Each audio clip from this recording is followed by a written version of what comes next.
నమస్కారం సార్. నమస్తే సార్, ఈ ఎలక్షన్స్లో ఏపీ ఎలక్షన్స్లో వైసీపీ ఘోర ఓటమి తర్వాత చాలా వీక్ అయిపోయింది అని అంటున్నారు. అయితే ఇప్పుడు ఇదే అదను చూసుకొని షర్మిల గారు వైసీపీలో ఉన్న వాళ్ళందరినీ కూడా కాంగ్రెస్ పార్టీలోకి లాగాలని ప్రయత్నిస్తుందని, అందుకే హైకమాండ్ అయిన సోనియా గాంధీ గారిని, రాహుల్ గాంధీ గారిని వీళ్ళు కలిసిందని అంటున్నారు.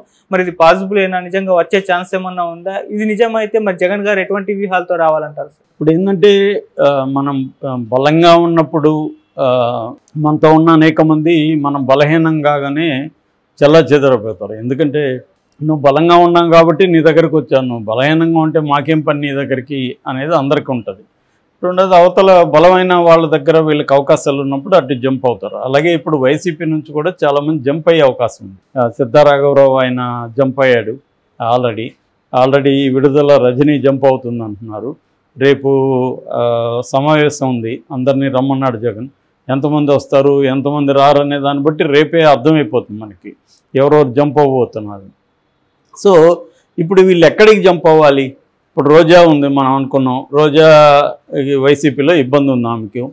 సో తెలుగుదేశం వాళ్ళు ఆమెను కేసులు పెట్టి అరెస్ట్ చేసే అవకాశం ఉంది. ఆల్రెడీ ఒక కుంభకోణం ఆడుదాం అందరిలో 100 కోట్ల కుంభకోణం అని చెప్పి చెప్తున్నారు.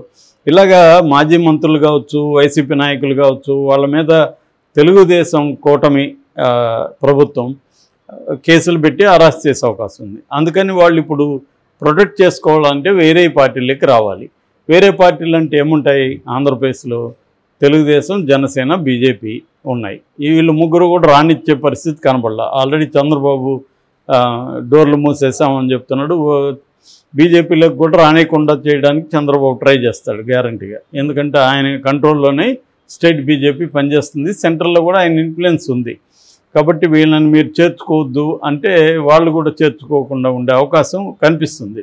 ఎందుకంటే సెంట్రల్లో కూడా ఈయన అవసరం ఉంది కాబట్టి. ఈ కాంటెక్స్ట్లో వాళ్ళకి ఉండే ఏకైక మార్గం కాంగ్రెస్.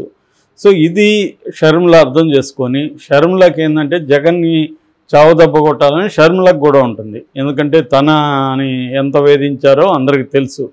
అందుకని ఇదే అదును, ఈ దెబ్బతో జగన్ పొలిటికల్ కెరీర్ని మటాష్ చేద్దాము అని షర్మిల కూడా అనుకునే అవకాశం ఉంది. ఎందుకంటే పగబట్టినప్పుడు ఇంక పగలు ఇక్కడ వరకే పగ తీర్చుకుందాం, అక్కడ వరకే తీర్చుకుందాం అనేది ఏమి ఉండదు కదా. పొలిటికల్గా కంప్లీట్గా ఈ తొక్కేస్తే ఆ ప్లేస్లోకి నేను రావచ్చు అనేది ఆమెకు కూడా ఉంటుంది. సో అందుకని షర్మిల మొన్న రాహుల్ గాంధీని, ప్రియాంక గాంధీని, సోనియా గాంధీని కలిసింది. సో కలిసి వాళ్ళతో మాట్లాడింది, నివేదిక సమర్పించింది వాళ్ళకి. అంటే తను వెళ్ళకముందు కాంగ్రెస్ పరిస్థితి ఏంటి, తను వెళ్ళినాక ఏమేమి చేసిందో, దాని రిజల్ట్ ఎలా వచ్చింది అనేది ఆమె నివేదించినట్టు తెలిసింది. ముఖ్యంగా రాయలసీమలో పెద్ద దెబ్బ కొట్టాము అనేది ఆమె వాళ్ళకి చెప్పింది. ఎందుకంటే రాయలసీమలో జగన్ ఈ స్థాయి పతనం కావడానికి కాంగ్రెస్ ప్రధాన కారణం. ముఖ్యంగా రాయలసీమలో ఉన్న ముస్లిం ఓటర్స్ ఎక్కువగా కాంగ్రెస్ కేసారు అనేది ఆమె చెప్పిన నివేదికలో ఉంది. సో ఇప్పుడు వాళ్ళు అది అంతా కూడా కన్విన్స్ అయ్యారు. షర్మిల వల్ల కాంగ్రెస్ బలపడిందని వాళ్ళు కూడా నమ్మారు.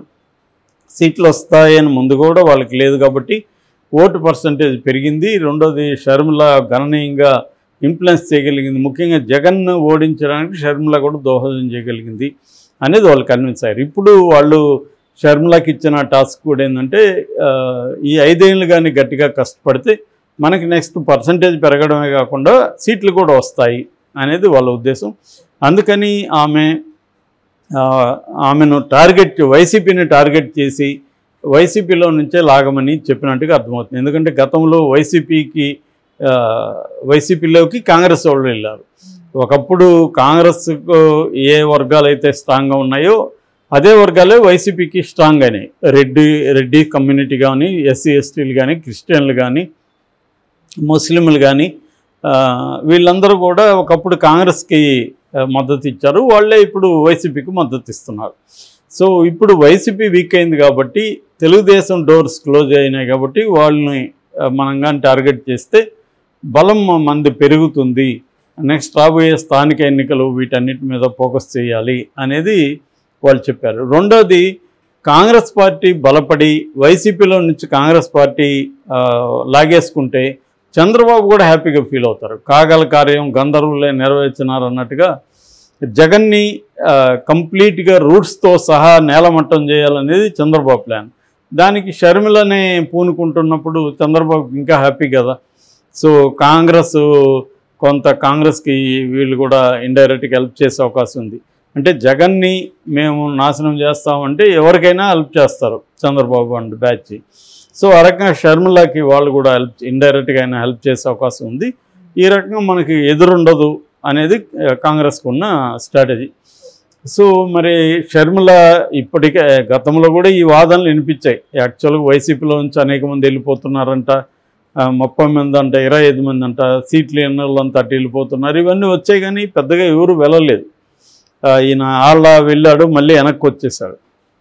సో అందువల్ల ఆమె అనుకున్న ప్రయోజనాన్ని నెరవేర్చుకోలేకపోయింది. బట్ ఎంతో కొంత ఓట్ల షేర్ అయితే ఆమె సాధించుకోగలిగింది.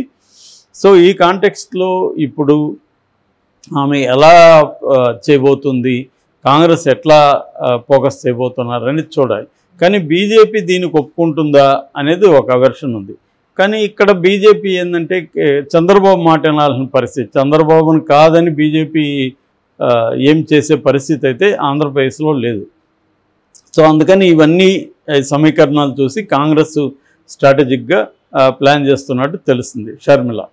అయితే జగన్ దీన్ని పసిగట్టాడా అంటే పసిగట్టినారనే చెబుతున్నారు. ఎందుకంటే జగన్కి ఇప్పుడు ఒకవైపు బీజేపీ అండ కావాలి, రెండో వైపు తన పార్టీని నిలుపుకుంటేనే బీజేపీ కూడా రేపొద్దున తన వైపు ఎంతో కొంత సాఫ్ట్ కార్నర్ ఉంటుంది.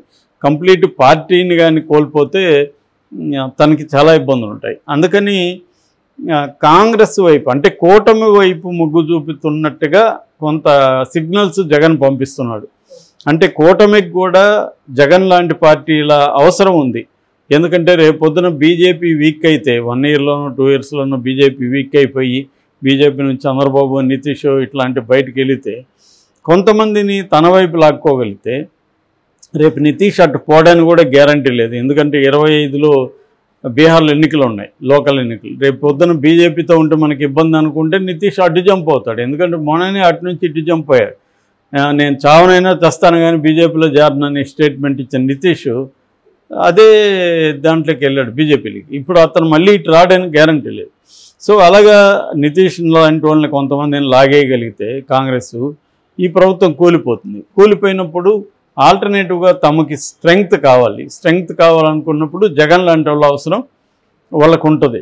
సో అందుకని వాళ్ళు జగన్ని కొంత అబ్జర్వ్ చేస్తుంటారు ఏ పరిస్థితి, అది జగన్ అర్థం చేసుకొని అందుకని జగన్ ఈవీఎంల మీద ఫస్ట్ టైం ట్వీట్ చేశాడు. ఇప్పటివరకు ఈవీఎంల గురించి మాట్లాడకుండా సడన్గా మాట్లాడాడంటే ఇది కూటమికి హెల్ప్ అవుతుంది, కూటమి వైపు నేను ఉంటాను అని ఒక ఇండైరెక్ట్ సిగ్నల్స్ పంపిస్తున్నాడు జగన్ అనేది చాలామంది అంటున్నారు. సో అంటే డైరెక్ట్గా ఏమో కూటమి వైపు వెళ్ళాడు జగన్, ఎందుకంటే మోడీ కేసులు టైట్ చేస్తాడు. ఆల్రెడీ 18 కేసులు ఉన్నాయి కాబట్టి మోడీకి కోపం తెప్పించడానికి రెడీగా లేడు. అట్టని కాంగ్రెస్ తన పార్టీని తినేస్తుంటే చూసి ఊరుకోలేడు. అందుకని కాంగ్రెస్ని కొంత కట్టడి చేయాలి, మోడీకి లేదా ఇక్కడ కూటమికి వ్యతిరేకంగా ఉన్నట్టుగా చేయాలి. అందుకని ఇండియా కూటమి అజెండాలలో ఒకటి వచ్చి ఈవీఎంలు బ్యాన్ చేయాలనేది ఇండియా కూటమి డిమాండ్. సో దాన్ని జగన్ కూడా సపోర్ట్ చేయడం ద్వారా జగన్ ఇండియా కూటమికి ఇండైరెక్ట్ సిగ్నల్స్ పంపిస్తున్నాడు, నేను మీ వైపు ఉంటానని అనేది చెప్తున్నారు. అందుకని జగన్ అడ్డుకోవడానికే ఈ షర్మిల ఎత్తుగడలను అడ్డుకోవడానికే ఈ ఎత్తుగడ వేశాడు జగన్ అనేది అంటున్నారు. ఏదేమైనా కొంత క్లారిటీ రావడానికి మనకు కొంత టైం పడుతుంది.